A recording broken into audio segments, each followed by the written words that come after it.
Salut à toutes et à tous et bienvenue dans la Minute Cyber.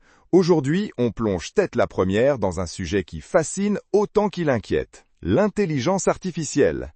Est-ce vraiment notre nouvelle meilleure amie ou plutôt notre pire cauchemar cyber?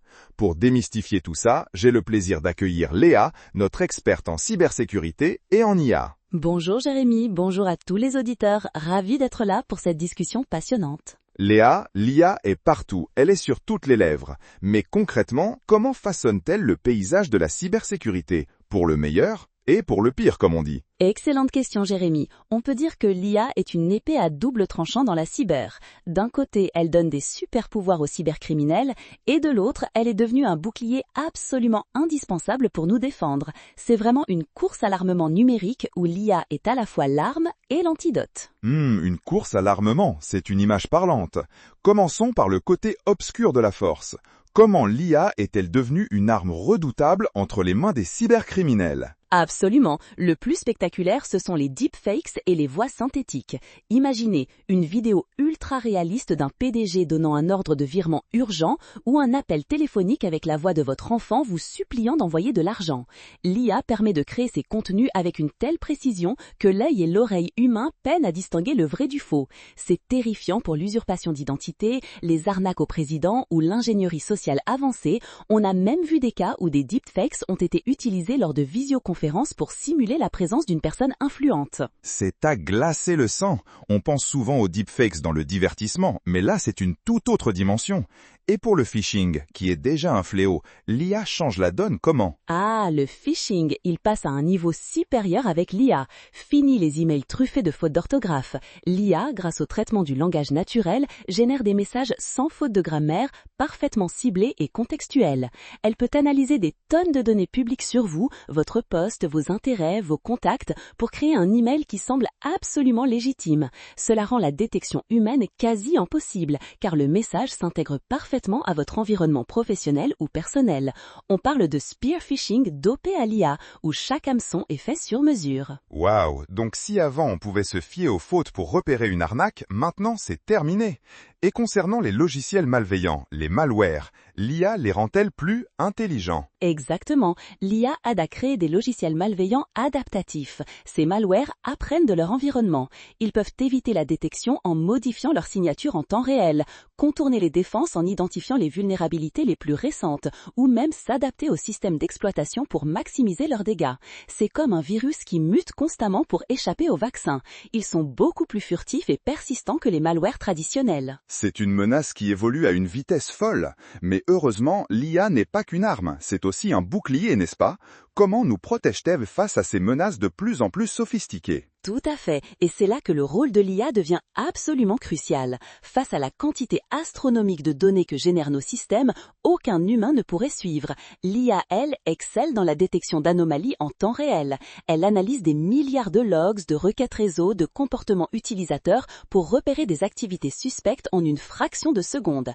Pensons aux tentatives de ransomware, aux intrusions, aux exfiltrations de données. L'IA voit les signaux faibles bien avant que quiconque s'en rende compte. C'est notre système immunitaire numérique hyper réactif. C'est impressionnant, elle peut trier une quantité d'informations colossale, et elle peut aussi anticiper les menaces. Oui, c'est la prédiction des menaces, une autre facette puissante.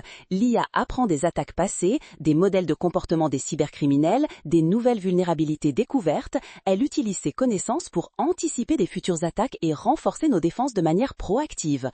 Elle peut par exemple prédire quels systèmes sont les plus à risque ou quelles techniques de social engineering seront les plus utilisées prochainement. C'est comme avoir une boule de cristal qui vous dit où les prochains coups vont tomber pour mieux vous préparer. Une boule de cristal cyber, j'adore l'analogie. Et si malgré tout une attaque se produit, l'IA peut-elle nous aider à réagir plus vite? Absolument, c'est l'automatisation de la réponse. Face à une attaque, chaque seconde compte. L'IA peut isoler des systèmes infectés, bloquer des adresses IP malveillantes, révoquer des identifiants compromis ou lancer des correctifs en quelques secondes, bien plus vite qu'un être humain. Cette rapidité est essentielle pour limiter les dégâts d'une attaque. Elle permet aux équipes de sécurité de se concentrer sur les menaces les plus complexes, en laissant à l'IA le soin de gérer les premières lignes de défense. C'est rassurant de savoir qu'on a cette ligne de défense automatisée. Alors Léa, pour conclure cette discussion très enrichissante, quels sont vos meilleurs conseils, vos meilleures pratiques pour nous utilisateurs face à cette dualité de l'IA en cybersécurité? Très bonne question, Jérémy. Le premier conseil, et c'est le plus important, développez votre esprit critique. Ne faites pas confiance aveuglément à ce que vous voyez ou entendez, surtout si ça semble trop beau ou trop urgent ou si ça génère une émotion forte. Vérifiez toujours les informations critiques via des canaux secondaires. Si un PDG vous demande un virement par mail, appelez-le sur son numéro habituel. Ne répondez pas aux mails. Ralentissez, respirez, vérifiez. Le bon sens mais amplifié. Exactement. Deuxièmement, l'authentification forte.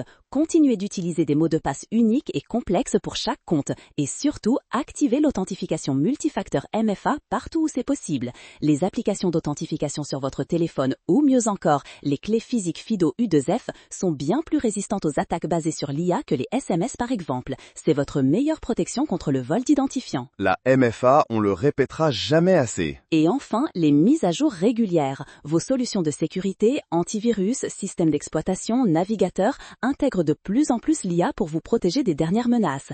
Assurez-vous qu'elles sont toujours à jour. Et surtout, restez curieux, informez-vous sur les nouvelles menaces et partagez ces connaissances. L'humain reste la première et la dernière ligne de défense. Une IA de défense est d'autant plus efficace que les humains qu'elle protège sont bien informés. Des conseils en or, Léa. Un immense merci d'avoir éclairé notre lanterne sur ce sujet aussi complexe que vital.